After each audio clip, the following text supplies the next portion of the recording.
اور یہ کس طرح خود نا آشنا ہوتا۔ کسی نے کہا تھا نہ خرد کی روشنی تھی نہ جنوں کی آگہی تھی، نہ خرد کی روشنی تھی نہ جنوں کی آگہی تھی، تیری رہبری سے پہلے یہ جہاں جہاں نہیں تھا۔ زندگی کا سارا جمال اور زندگی کا سارا حسن کائنات کو دیا ہے تو آمنہ کے لال نے دیا ہے۔ آج شعور اور آج نور و نکھر، عقل و خرد کی یہ تابانیاں اور فہم و ادراک کے اجالے جو حضرت انسان کو حاصل ہیں، یہ حضور کی دہلیز سے انسان کو حاصل ہوئے ہیں، ورنہ یہ آج بھی بھٹک رہا ہوتا۔ درختوں کو، حشرات الارض کو، چوپایوں کو، جلتی آگ کو، بہتے پانیوں کو، چلتی ہواؤں کو اپنا معبود سمجھنے والا، پتھروں کے آگے اور مٹی کے بنے مادوں کے آگے سجدہ ریز ہونے والا، جب اپنی خودی سے آشنا ہوتا ہے تو اس کا لہجہ تبدیل ہو جاتا ہے، اس کی ٹون ہی بدل جاتی ہے۔ اب وہ کہتا ہے فرشتہ کہنے سے میری توقیر گھٹتی ہے، میں مسجود ملائک ہوں، مجھے انسان رہنے دو۔ اسے اب پتہ چلا کہ میں کون ہوں۔ اے تماشا گاہ عالم روئے تو کجا بہرے تماشا می روی، دنیا تو تیری تلاش میں نکلی ہے، تو کدھر بھٹک رہا تھا۔ اس عالم رنگ و بو میں انسان کو اس کی ذات سے اگر کسی نے شناسا کیا ہے تو وہ آمنہ کے لال کی ذات ہے، جس نے حضرت انسان کو اس کی اپنی ذات سے ملاقات کروائی ہے۔ اور اگر وہ جلوہ گر نہ ہوتے، اگر وہ تشریف نہ لاتے تو انسانیت کا قافلہ آج بھی اندھیروں میں بھٹک رہا ہوتا اور آج بھی ظلمتوں میں کھویا ہوا ہوتا۔ لیکن آج انسانی عروج، انسانی بانک پن اور انسانی پرواز کا عالم یہ ہے کہ جن ستاروں کو، جن اجرام فلکیہ کو اپنا معبود سمجھتا تھا، اب وہ اپنے راستے کی گرد سمجھتے ہوئے آگے بڑھنے کی کوشش میں ہے۔ ستاروں سے آگے جہاں اور بھی ہیں، ابھی عشق کے امتحان اور بھی ہیں، پرے ہے چرخ نیلی فام سے منزل مسلمہ کی، ستارے جس کی گرد راہ ہوں وہ کارواں تو ہے، کانپتا ہے دل تیرا اندیشہ طوفاں سے کیا، ناخدا تو، بحر تو، کشتی بھی تو، ساحل بھی تو، دیکھ آ کر کوچائے چاکے گرے بام کبھی، کیس تو، لیلا بھی تو، صحرا بھی تو، محمل بھی تو، وائے ناکامی کہ تو محتاج ساقی ہو گیا، میں بھی تو، مینا بھی تو، مستی بھی تو، حاصل بھی تو، آہ کس کی جستجو آوارہ رکھتی ہے تجھے، راہ تو، راہ رو بھی تو، رہبر بھی تو، منزل بھی تو، بے خبر تو، جوہر آئینہ ایام ہے، تو زمانے میں خدا کا آخری پیغام۔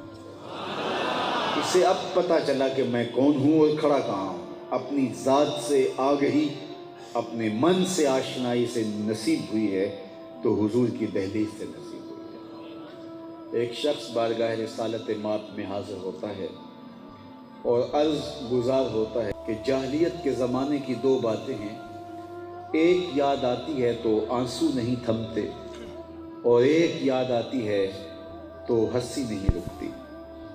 فرمایا وہ تمہاری دو کون جو یاد آتی ہے تو ہنسی نہیں رکتی؟ وہ میرے ایک سفر کی کہانی ہے۔ میں نے ایک لمبی مسافت پہ جانا تھا تو یہ سفری معبود اپنے سامان میں باندھ لیتے تھے تاکہ راستے میں پوجا پاٹ بھی کرتے رہیں۔ تو پتھر کا ایک معبود اٹھایا تو وزن بہت زیادہ ہو گیا، سوچا کہ میں تو اپنے معبود اور اپنے خدا کے بوجھ تلے دب کے مر جاؤں گا، تو آٹا گوندھ کر کے ایک چھوٹا سا معبود تیار کیا اور پھر اس کو دھوپ میں رکھ کے خشک کر لیا اور سامان سفر میں باندھ لیا۔ راستے میں پوجا پاٹ بھی چلتی رہی۔ جو میرا اندازہ سفر کا تھا، سفر 2-4 دن اوپر چلا گیا، اور جو توشہ سفر میں نے لیا تھا وہ اندازہ سفر کے مطابق لیا تھا۔ تو جب فاقوں کی نوبت آئی تو ایک آدھ دن تو میں نے بھوک کاٹی، لیکن جب انتڑیوں میں بل پڑنے لگے اور میں مجبور ہو گیا تو میں نے تھیلے سے اپنے معبود کو نکالا، اس کو پتھر پہ رکھ کے توڑا، پھر اس میں پانی ڈال کے اس کو گوندا، پھر اس کی روٹی پکائی اور پھر کھاتے ہوئے کہا کہ میرے خدا اب کام نہیں آئے گا تو کب آئے گا، اب تو بھوک سے میری جان نکل رہی ہے۔ تو کہا کہ جب یہ بات مجھے یاد آتی ہے تو میری ہنسی نہیں تھمتی کہ کیسا میرا معبود تھا جو اپنے پجاری کو سے اپنا وجود بھی نہ بچا سکا، وہ یہ بھی نہ عرض گزار ہو سکا کہ جناب میں تو آپ کا معبود رہا ہوں اور آج مجھے توڑ کے اپنے معدے میں ڈال رہے ہو، پھر گندگی کے ڈھیر پہ ڈالاؤ گے۔ جو اپنے درد کی بپتا نہ سنا سکے، اپنے دکھ کی کہانی نہ سنا سکے، اپنا تشخص نہ بچا سکے، وہ میرا معبود تھا اور اس کو میں خدا مانتا تھا۔ تو ایک زمانہ وہ بھی تھا۔ تو بات کر رہا تھا کہ اس نے کہا کہ دو باتیں ہیں، ایک وہ بات کہ جو میں یاد کرتا ہوں تو میری ہنسی نہیں تھمتی، اور ایک بات جب یاد آتی ہے تو آنسو نہیں رکتے۔ وہ بات جو یاد آئے تو آنسو نہیں رکتے وہ یہ ہے کہ میں ایک سفر پہ گیا اور کئی سالوں کے بعد واپس پلٹا۔ میری بیوی امید سے تھی، میرے بعد بیٹی پیدا ہوئی، تو میری بیوی نے اس کو میرے لیے محبت کے بہت سارے جذبات دیے۔ بیٹیاں تو ویسے بھی بیٹیاں ہوتی ہیں، لیکن پھر ماں نے اس خیال سے کہ جب اس کا باپ واپس آئے گا تو گھر کے آنگن میں بیٹی دیکھے گا تو آگ بگولا ہو جائے گا، تو اس کے توتلے لہجے میں باپ کے لیے بہت سارا پیار رکھ دیا۔ کہتا ہے کئی سالوں کے بعد جب واپس پلٹا تو وہ میری بیٹی میری ٹانگوں سے لپٹ گئی اور یا اباتا ہو کیسے کہہ کے مجھے مخاطبہ کرنے لگی۔ اس کے لہجے میں اتنی دل آویزی تھی کہ میرے سینے میں پتھر بھی ہوتا تو پگھل جاتا، لیکن میں اس ظالمانہ سماج کی جھوٹی رسموں کا جکڑا ہوا شخص تھا۔ میرے دل میں بڑا غصہ آیا اور میں اپنی بیوی کو گھور کے دیکھا اور گویا میں اس کو آنکھوں میں کہہ رہا تھا، ایک تو نے سانپ کو جنم دیا ہے اور دوسرا اس کو باتیں سکھائی ہیں، اور میں اس موقع کی تلاش میں تھا کہ میں اس کو زندہ درگور کر دوں۔ خیر ایک دن میں اس بیٹی کو لے کے باہر صحرا میں چلا گیا اور میں اس کے لیے گڑھا کھودنے لگا۔ میری بیٹی نہیں جانتی تھی کہ میرا باپ یہ گڑھا کیوں کھود رہا ہے۔ تو جب میں پسینے سے شرابور ہو گیا تو وہ اپنے ننھے سے دوپٹے سے میرے ماتھے کا پسینہ صاف کرنے لگی۔ میرا دل پسیج جاتا لیکن میں ان جھوٹی رسموں کا اسیر تھا۔ خیر جب میں نے گڑھا کھود لیا اور باہر آیا تو اس نے بڑا سکھ کا سانس لیا کہ میرے باپ کی مشقت ختم ہو گئی، لیکن وہ یہ نہیں جانتی تھی کہ اگلی مشقت کس کی شروع ہونے والی ہے۔ تو میں باہر نکلا تو میں نے اس کو اس کے اندر دھکا دے دیا اور اوپر سے مٹی انڈھیلنے لگا۔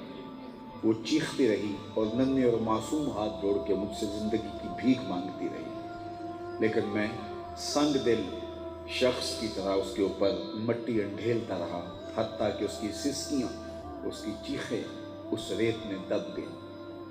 آج جب اسلام لایا ہوں تو اس کی چیخیں مجھے سونے نہیں دیتی، اور جب یاد آتی ہے تو میرے آنسو نہیں تھمتے۔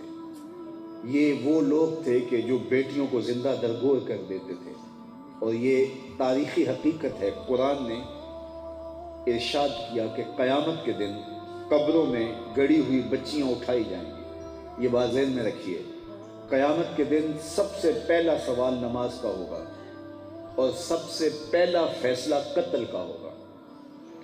دوسرے لفظوں میں یوں کہہ لیجیے، حقوق العباد میں سب سے پہلی پوچھ قتل کی ہوگی، اور حقوق اللہ میں سب سے پہلی پوچھ نماز کی ہوگی۔ تو سب سے پہلے قتل کا فیصلہ ہوگا۔ قتل میں بھی وہ بچیاں جو زندہ درگور ہوئی ان کو اٹھایا جائے گا۔ وَإِذَا الْمَوْءُودَةُ سُئِلَتْ بِأَيِّ ذَنبٍ قُتِلَتْ، قبروں میں گڑی ہوئی بچیاں اٹھائی جائیں گی، ان کے ظالم باپ کٹہرے میں کھڑے ہوں گے۔ اللہ ان بچیوں سے پوچھے گا بِأَيِّ ذَنبٍ قُتِلَتْ، کس جرم میں قتل کی گئی۔ ان بچیوں سے پوچھا جا رہا ہے جنہیں پتہ ہی نہیں ہمارے ظالم باپ نے ہمیں قتل کیوں کیا۔ ابھی شعور سنبھلنے نہیں پایا تھا کہ زندگی نوچ لی گئی، ابھی آنکھ کھلنے نہیں پائی تھی کہ انہیں مٹی تلے دبا دیا گیا۔ ان معصوم بچیوں کو تو پتہ ہی نہیں کہ ہمارے ظالم باپوں نے ہمارے اوپر قیامت کیوں توڑی۔ مجرم کٹہرے میں کھڑے، اور جب مجرم کٹہرے میں کھڑے ہوں تو اسباب جرم مجرم سے پوچھے جاتے ہیں کہ تم نے یہ قیامت کیوں توڑی، تم نے یہ غضب کیوں ڈھایا، لیکن ان سے نہیں پوچھا جا رہا۔ توجہ چاہوں گا، ان سے نہیں پوچھا جا رہا، بلکہ ان بچیوں سے پوچھا جا رہا ہے تمہیں قتل کیوں کیا گیا۔ علماء نے یہ نقطہ اٹھایا کہ بچیوں کو تو پتہ ہی نہیں ہے کہ ہمیں قتل کیوں کیا گیا، اور ظالم باپ کٹہرے میں کھڑے ہیں تو ان سے کیوں نہیں پوچھا جاتا، اسباب جرم تو مجرم سے پوچھے جاتے ہیں۔ تو اس کا جواب دیا کہ بیٹیوں کا قتل اتنا گھنونا جرم ہے کہ اللہ ان کے ظالم باپوں سے بات کرنا بھی گوارا نہیں کرتا، وہ اس قابل بھی نہیں ہے کہ ان سے ہم کلام بھی ہوا جائے، اس لیے پوچھا ان سے جا رہا ہے، تنبیہ ان کو کی جا رہی ہے کہ وہ اس قابل بھی نہیں ہے کہ ان سے خطاب عتاب بھی کیا جائے۔ تو ان بچیوں کو زندہ درگور کیا گیا، لیکن میرے اور آپ کے آقا و مولا جب جلوہ گر ہوئے، آپ نے سینکڑوں بار علماء سے یہ حدیث سنی ہے، عربی متن کے ساتھ آپ کو یاد ہوگی، لیکن ذرا اس تناظر میں شاید آپ نے سوچنے کی زحمت کبھی کی ہو کہ یہ صرف کلمہ تحسین ہی نہیں ہے، یہ کلمہ جہاد بھی ہے۔ جب بیٹیوں کو زندہ درگور کیا جا رہا تھا، میرے حضور کی آواز آتی ہے، بیٹیوں کو قتل کرنے والے سن لیں، میری فاطمہ میرے جگر کا ٹکڑا ہے۔ یہ جملہ اس تناظر میں ذرا سمجھیے کہ بیٹیوں کو قتل جب کیا جاتا ہے، پھر حضور کا فرمان کہ میری بیٹی میرے جگر کا ٹکڑا ہے، یہ اس دور کے اندر کلمہ جہاد ہے جو میرے حضور نے بلند کیا، اور بیٹیوں کو تکریم دی۔ سیدہ فاطمہ جب حضور سے ملنے آتی ہیں سلام اللہ علیہا، تو حضور اپنی مجلس میں اپنی مسند پر ان کو بٹھاتے ہیں، فَأَجْلَسَهَا فِي مَجْلَسِهِ، کھڑے ہو کے استقبال کرتے ہیں۔ دنیا کو بتایا تم تو کاٹتے ہو، تم تو زندہ درگور کرتے ہو، تم تو اس لیے قتل کر دیتے ہو کل کوئی ہمارا بہنوئی نہ کہلائے، لیکن بیٹیاں عزت کی جگہ پہ ہیں اور میں ان کو تکریم دے رہا ہوں اور ان کو وقار کی مسند پہ بٹھا رہا ہوں۔ بلکہ فرمایا جو دو بیٹیاں یا دو بہنیں اللہ کی رضا کے لیے پروان چڑھائے اور ان کی تربیت کرے اور نکاح کر دے، وہ جنت میں میرے ساتھ اس طرح قریب ہوگا جس طرح دو انگلیاں قریب۔ تو ایک صاحب پوچھتے ہیں کہ حضور اگر کسی کی دو بیٹیاں نہ ہوں، ایک بیٹی ہو تو اس کے لیے بھی حضور یہی بتا دیتے ہیں، لیکن اس کے پیچھے جھانکنے کی کوشش کیجیے، اس کی ایک بیٹی ہوگی، اس لیے سوال کرتا ہے اگر کسی کی دو بیٹیاں نہ ہو تو کیا اس کو یہ اعزاز ملے گا؟ کہاں بیٹیاں زندہ درگور کی جا رہی ہیں اور کہاں ایک بیٹی والا آرزو کر رہا ہے کاش کہ میری بھی دو بیٹیاں۔ یہ تھا میرے حضور کا دیا ہوا دین، یہ تھا میرے حضور کا لایا ہوا نظام، یہ تھا انداز زندگی میرے حضور علیہ السلام کا۔ انسانیت پس رہی تھی جس روپ میں بھی دیکھو۔ آپ نے علماء سے بارہا سنا، جب حضور تشریف لائے تو ابو لہب کی لونڈی سویبہ نے اس کو جا کے خوشخبری دی اور کہا کہ تیرے مرحوم بھائی کے گھر بیٹا ہوا ہے، تو اس نے خوشی سے اشارہ کیا کہ جا تو آزاد ہے۔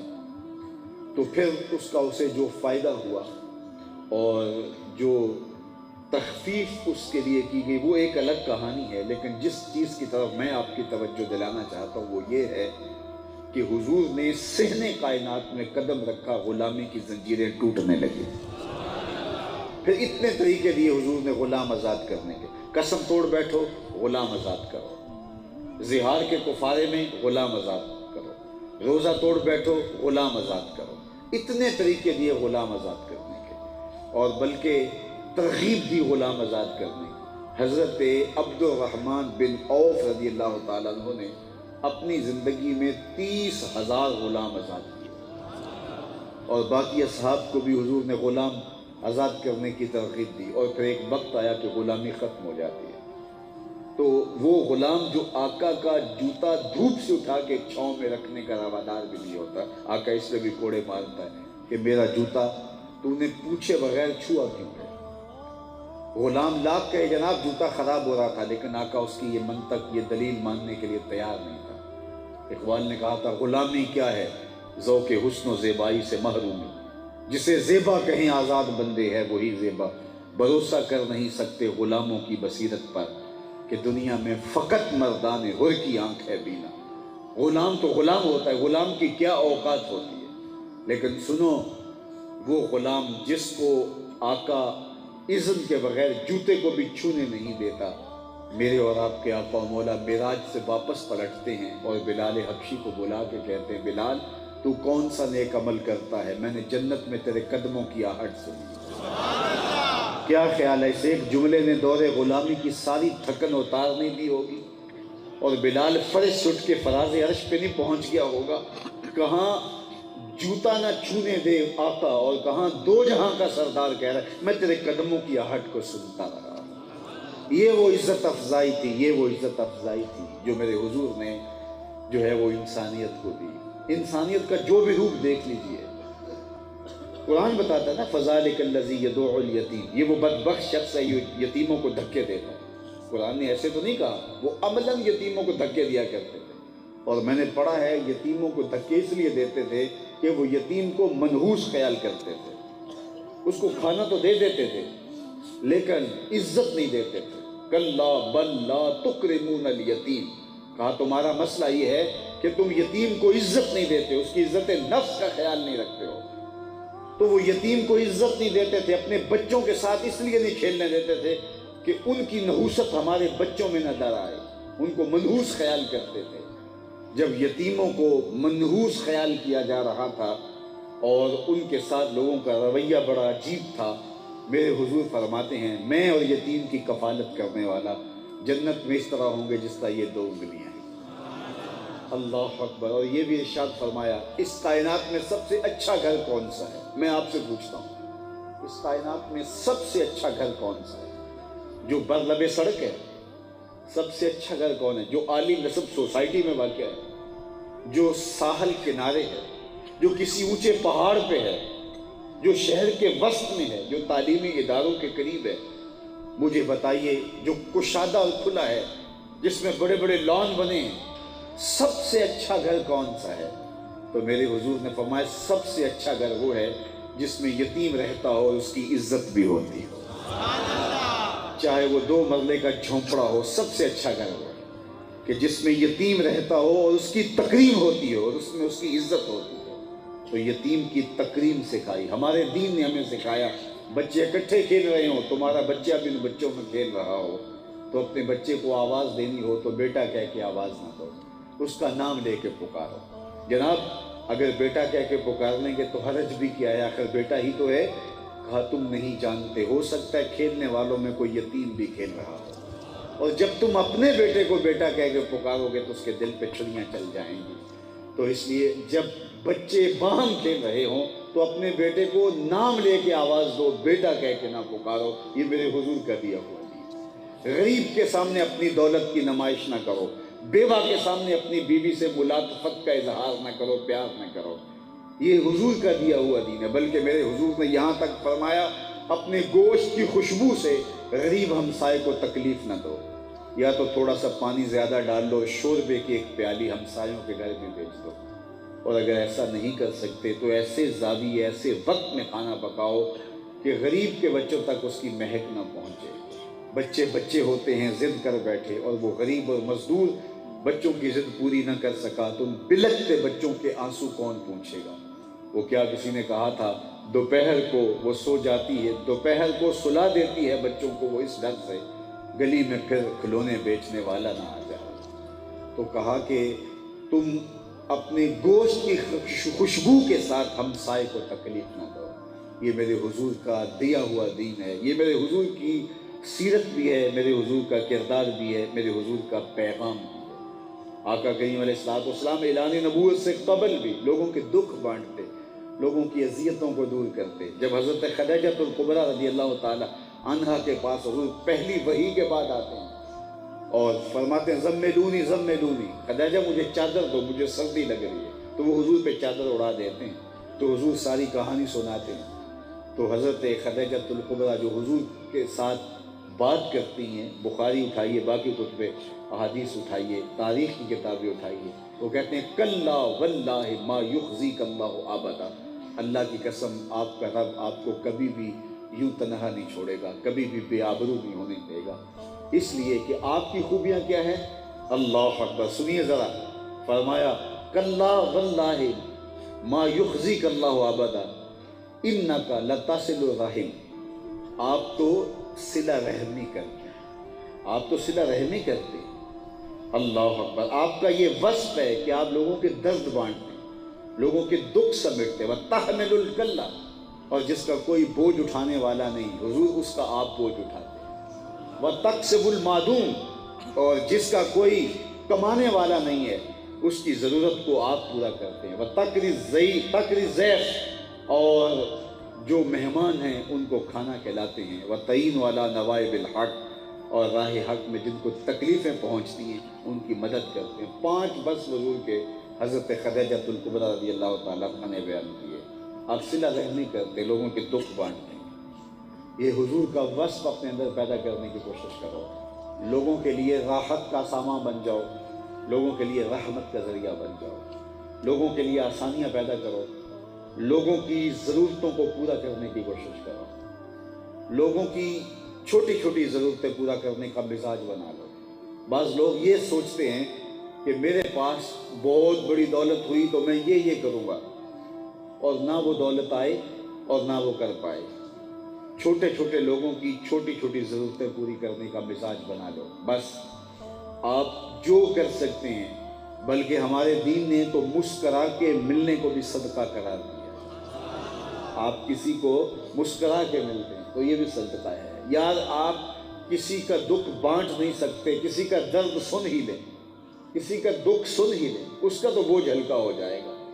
بس کوئی لوگ بیچارے کسی کے کندھے پہ سر رکھ کے رونا چاہتے ہیں، کوئی لوگ اپنا درد کسی کو سنانا چاہتے ہیں، کسی کے سامنے اپنے دکھڑے رکھنا چاہتے ہیں، ان کے دکھڑے سنو، اور تمہیں اس کا وہ سنانے سے قبل ساری کہانی معلوم بھی ہو جائے، لیکن پھر بھی تفصیل سے سنو تاکہ ان کو تسکین پہنچے، ان کو قرار پہنچے۔ مدینہ المنورہ میں ایک خاتون تھی جس کا توازن عقلی کچھ ٹھیک نہیں تھا، اور وہ لوگوں کے پاس جب کھڑی ہو جاتی تو پھر اتنی باتیں کرتی کہ لوگ اس سے جان چھڑاتے۔ ایک دن حضور بیٹھے تھے مسجد نبوی میں، تو وہ دروازے پر آ کے حضور کو اشارہ کر کے بلاتی ہے۔ حضور اس کی بات سننے کے لیے دروازے پہ چلے جاتے۔ اس نے کہا میں نے آپ سے کوئی باتیں کرنی ہیں۔ فرمایا کرو۔ کہا یہاں نہیں کرنی۔ کہاں کرنی؟ مسجد سے باہر کھلا میدان تھا۔ کہا آپ وہاں آ جائے، میں وہاں آپ سے کوئی باتیں کرنی۔ حضور وہاں چلے گئے، کڑکتی دھوپ، عرب کا موسم، اور وہ حضور کو اپنی باتیں سنانے لگے۔ اچھا، ایک عورت مردوں کی نسبت کلام طویل کرتی ہے، اور پھر اس کا توازن بھی ٹھیک نہیں تھا، تو اس نے جو باتیں شروع کر دی کہ گھنٹے لگ گئے۔ صحابہ کو بڑا غصہ آ رہا تھا اس عورت پہ، لیکن کہہ کچھ نہیں سکتے تھے کہ خود حضور تو دلچسپی سے سن رہے ہیں۔ خیر، جب وہ اپنی ساری باتیں سنانے کے بعد، سارے دکھڑے حضور سے شیئر کرنے کے بعد واپس جانے لگی، تو صحابہ نے عرض کی حضور اس عورت کا توازن عقلی ٹھیک نہیں، پورا مدینہ جانتا ہے، لوگ اس کو دیکھ کے راستہ بدل لیتے، آپ کا وقت قیمتی، بدن نازک، اور کار نبوت کی اہم ذمہ داریاں آپ کے کندھوں پہ، تو آپ ایسی ویسی عورتوں کی بات کیوں سنتے ہیں؟ تو حضور نے فرمایا پورے مدینے میں اس بیچاری کی کوئی نہیں سنتا، میں بھی نہ سنتا۔ اور پھر فرمایا اس عورت کو بلا کے کہا کہ بڑھیا، جب دکھ زیادہ ہو جائیں جہاں مرضی کھڑا کر کے مجھے اپنے دکھڑے سنا لیا کرو، مجھے اپنی کہانی سنا لیا کرو۔ تو صاحبو، یہ مزاج پیدا کرو کہ لوگوں کے درد سنو، لوگوں کے دکھڑے سنو، لوگوں کی تکلیفیں سننے کا مزاج پیدا کرو۔ یہ حضور کا وصف ہے۔ اور آقا کریم علیہ الصلوۃ والسلام معاشرے کے ان پسے ہوئے طبقوں کو حضور نے سینے سے لگایا۔ تو حضرت خدیجۃ الکبریٰ رضی اللہ تعالیٰ عنہ نے 5 وصف حضور کے بیان فرمائے کہ انک لتصل الرحم، آپ صلہ رحمی کرتے ہیں۔ دوسرا وصف آپ کا یہ ہے وتحمل الکل، جس کا کوئی بوجھ اٹھانے والا نہیں ہے، آپ اس کا بوجھ اٹھاتے ہیں، اس کی ضرورت پوری کرتے ہیں۔ جس کا کوئی سہارا نہیں، آپ اس کا سہارا بن جاتے ہیں۔ اور تیسرا وصف آپ کا یہ بتایا وتکسب المعدوم، اور جس کا کوئی کمانے والا نہیں ہے، آپ اس کی ضروریات کو پورا کرتے ہیں اور اس کی ضروریات کو فراہم کرتے ہیں۔ اور چوتھا وصف یہ بیان فرمایا وتقری الضیف، اور مہمان نوازی کرتے ہیں، آنے والوں کو کھانا کھلاتے ہیں۔ حضرت سیدنا غوث اعظم الشیخ عبد القادر جیلانی علیہ رحمہ فرماتے ہیں بھوکوں کو کھانا کھلانا اور ننگوں کو لباس پہنانا آدھا فقر ہے، آدھی فقیری ان لوگوں کی ضرورتوں کو پورا کرنا ہے۔ اور آخری بات جو حضور علیہ السلام کے بارے میں انہوں نے کہی، وَتُعِينُ عَلَى نَوَائِبِ الْحَقِّ، راہ حق میں جو تکلیفیں آتی ہیں، جو اذیتیں پہنچتی ہیں، جن لوگوں کو آپ ان کی ڈھارس بنتے ہیں، آپ ان کی پشت پہ کھڑے ہو جاتے ہیں۔ معاشرے کے وہ طبقے جن کا کوئی پرسان حال نہیں ہے اور معاشرہ ان کی کمزوری کی وجہ سے انہیں پیس دینا چاہتا ہے، ان کے پشت پناہ بن جاؤ۔ یہ میرے حضور علیہ السلام کی رضا جوئی کا سبب اور ذریعہ ہے۔ میلاد کا موسم ہے، گلی گلی ذکر رسول کی محافل کا انعقاد ہو رہا ہے، حضور کے نام کا چراغاں ہے، عقیدتوں کے بکھرتے ہوئے رنگ ہیں، لیکن میں اپنے محبت کرنے والوں کو بار بار یہ کہتا ہوں، صرف تمہارا میلاد جھنڈیوں تک محدود نہ رہ جائے، دل کے ایک ایک پرت پہ حضور کے نام کی جھنڈی لگانا نہ بھولو۔ صرف منڈیروں کے اوپر چراغاں کرنے کا نام ہی میلاد نہیں ہے، بلکہ حضور کے نام کا چراغاں دل کی تاریک گلیوں میں بھی کیجیے، اندر بھی چراغاں ہو اور باہر بھی چراغاں ہو۔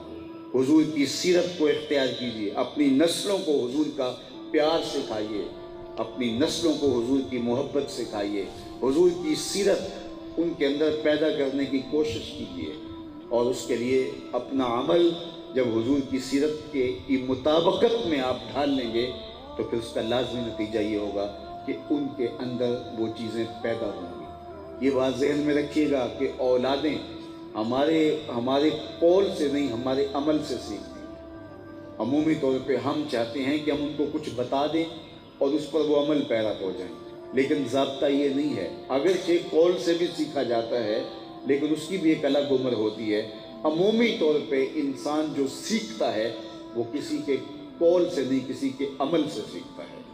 اس لیے میں اور آپ اپنے عمل اور اپنے رویے کو اتنا خوبصورت بنائیں، اتنا اچھا بنا لیں کہ ہماری نسلوں کے اندر وہ چیزیں پیدا ہوں، اور جب وہ پیدا ہوں گی تو وہ ایک صالح مسلمان کے وجود میں ابھریں گے، جو کہ مقصود شریعت بھی ہے اور ہمارے لیے آنکھوں کی ٹھنڈک اور دلوں کا قرار بھی ہے۔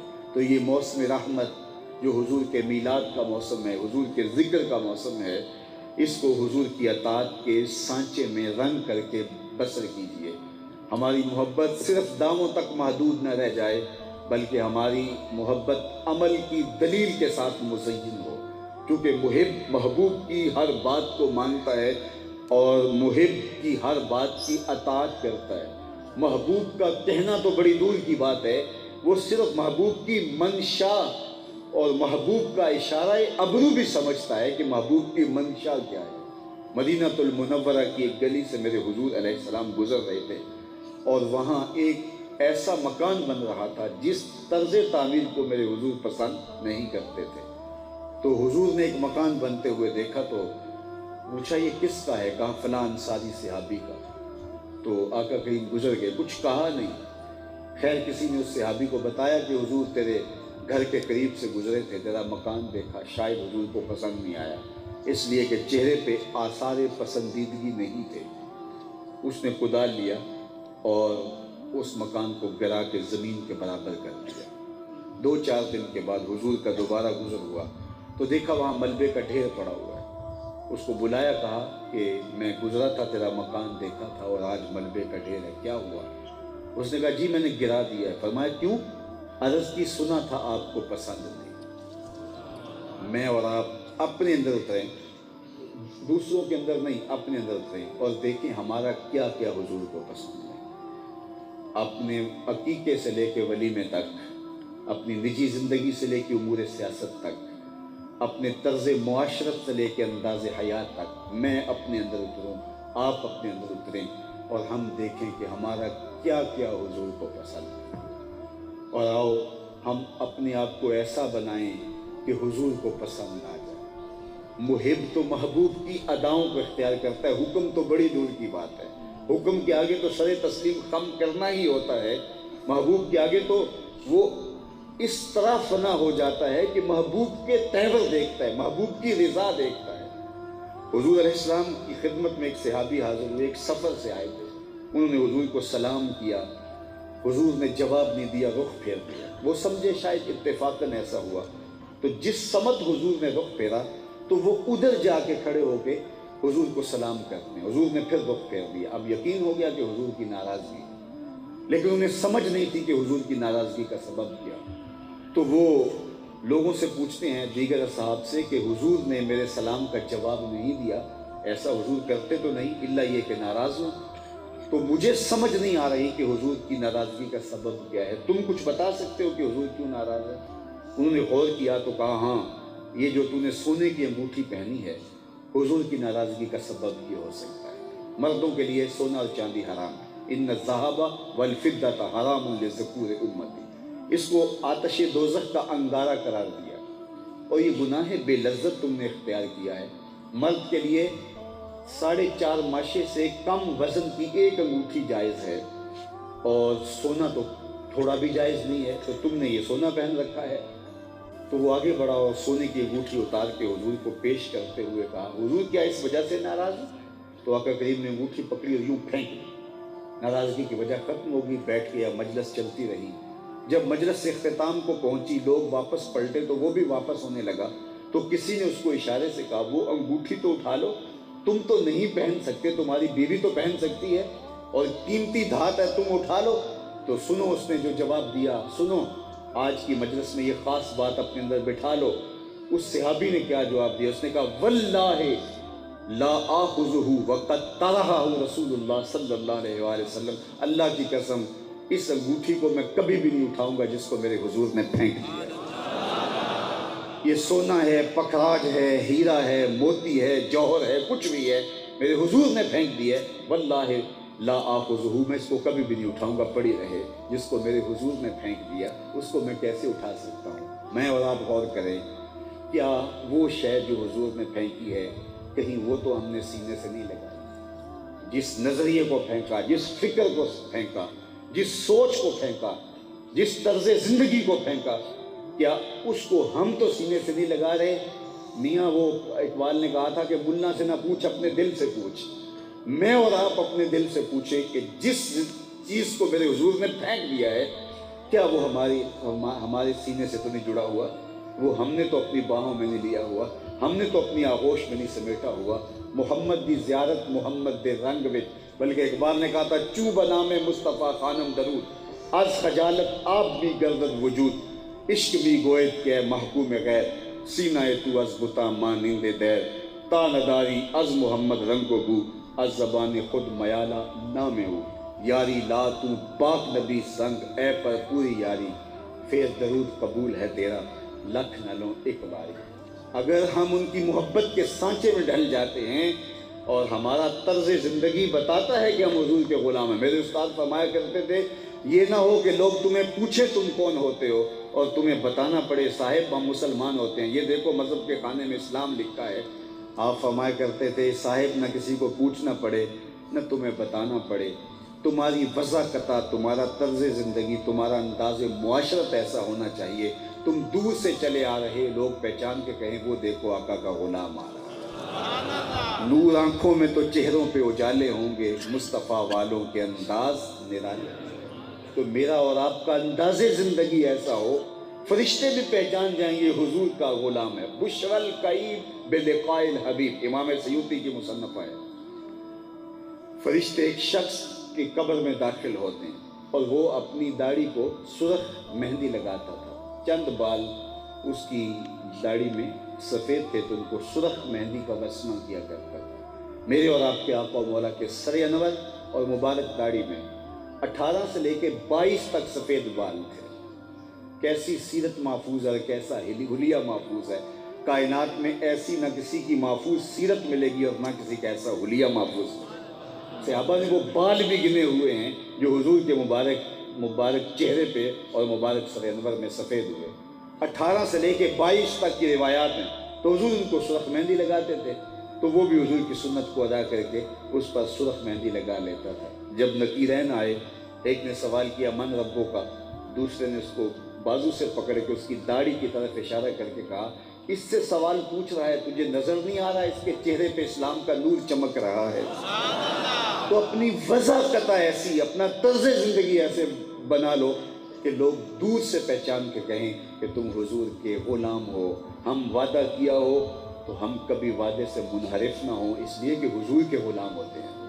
میرے حضور تو کسی سے وعدہ کرتے ہیں اور کہا تیرے آنے تک میں کھڑا ہوں، اور وہ جا کے بھول جاتا ہے۔